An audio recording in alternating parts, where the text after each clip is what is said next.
Salam alaikum tout le monde. Voilà, j'avais fait un short où je parlais de mon premier lendemain que j'ai vu en rêve sur le film Ready Player One.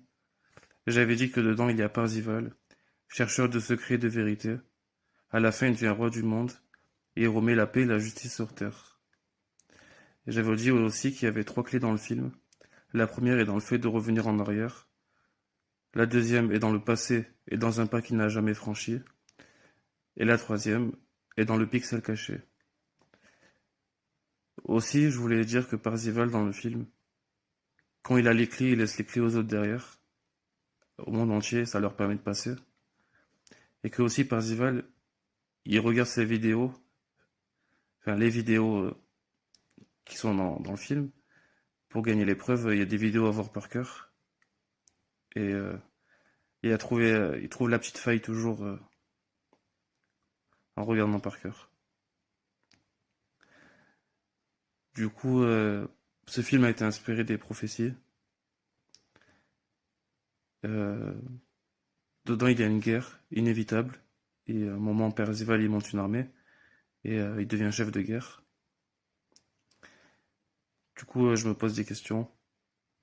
Voilà, je me demande quelle idée ça peut m'apporter. C'est pour qui? Est-ce que c'est pour moi? Est-ce que c'est pour tout le monde? Voilà une deuxième chose. Pour vous montrer ce qui m'arrive, ça dépasse l'entendement. Cette année, 7 ans après avoir rêvé de Ready Player One, j'ai rêvé du film Fast and Furious 9. Et c'est impressionnant. Parce qu'il y a une boule géométrique. C'est une géodésique. Et il y a une autre boule géométrique dans Ready Player One. D'à peu près pareil. Un peu différente. Parce que l'autre c'était un isocaèdre. Du coup, ben, vous voyez par vous-même.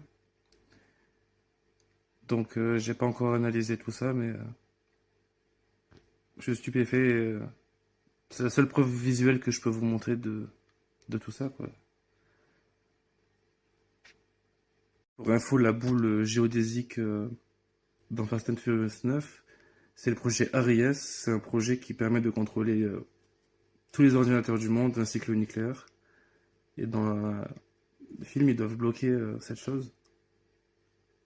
Voilà, c'est juste le détail que je voulais dire. Et aussi, j'avais parlé de mon pacte de l'âme dans le short. Et en fait, ce serait trop long de vous expliquer tous les détails, tout ce qui est lié à l'âme par rapport à ce pacte et mes souvenirs.